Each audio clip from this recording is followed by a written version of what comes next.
DP rumah 0 rupiah hanya imajinasi dan fiksi oleh Anies. Sejak diresmikan Gubernur DKI Jakarta Anies Baswedan pada 31 Agustus 2019 silam, Rusunami Kelapa Village masih sepi. Dari total 780 unit yang tersedia, hanya 100 unit yang terjual.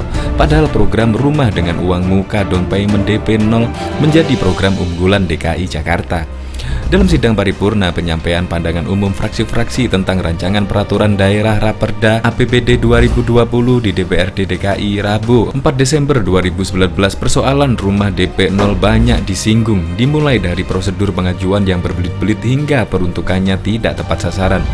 Fraksi PDIP menilai program Rusunami DP 0 tidak selaras dengan visi penyediaan hunian terjangkau untuk masyarakat berpenghasilan rendah MBR karena kualifikasinya lebih kepada masyarakat menengah ke atas dengan pendapatan per bulan 7 juta. Adanya pemangkasan dana talangan uang muka rumah DP 0 rupiah 1,5 triliun dari alokasi 2 triliun dalam rancangan anggaran 2020 diharapkan mendorong pemerintah untuk menyediakan rusunawa untuk MBR.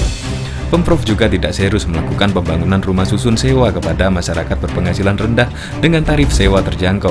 Hal ini disebabkan karena terlalu fokus kepada program DP 0 rupiah, kata politisi PDIP Joni Simanjuntak. Fraksi Partai Gerindra menyayangkan pemangkasan talangan uang muka sebesar 1,5 triliun untuk rumah DP 0. Langkah tersebut menunjukkan DKI tidak konsisten terhadap program unggulannya sendiri. Terlebih lagi, Rusunami DP 0 baru terbangun 780 unit, masih jauh dari realisasi yang diharapkan sebanyak 2.000 unit pada tahun 2020 nanti. Mengenai pemangkasan talangan uang muka, Gerindra meminta DKI mencari skema pendanaan yang lain untuk menutup itu. Fraksi PKS berharap pemangkasan talangan uang muka tidak mempengaruhi pembangunan program Rusunami DP 0. Dana talangan sebesar 2 triliun dipangkas 1,5 triliun lantaran rancangan kebijakan umum anggaran prioritas plafon anggaran sementara KUA PPAS APBD 2020 sempat defisit. Namun demikian, PKS meminta DKI memperbaiki prosedur pengajuan dan proses kepemilikan rumah yang menjadikan Rusunami Kelapa Village masih sepi.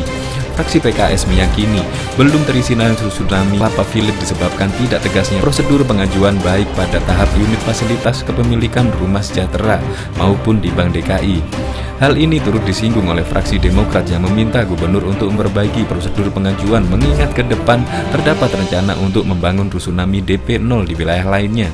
Secara terpisah, Kadis Perumahan dan Pemukiman DKI Kelik Indrianto menuturkan rendahnya pembelian unit Rusunami Kelapa Village disebabkan pembeli tidak memenuhi syarat administrasi dari Bank DKI, bukan dikarenakan hunian itu sepi peminat.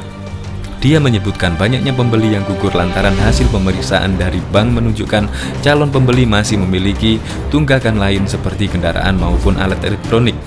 Pengamat perkotaan Nirwono juga mengatakan program Rusunami DP 0 tidak realistis sejak awal, bahkan riskan menjadi beban DKI, terlebih penggunaannya dana talangan uang muka dari APBD yang mengharuskan pembeli menggantinya.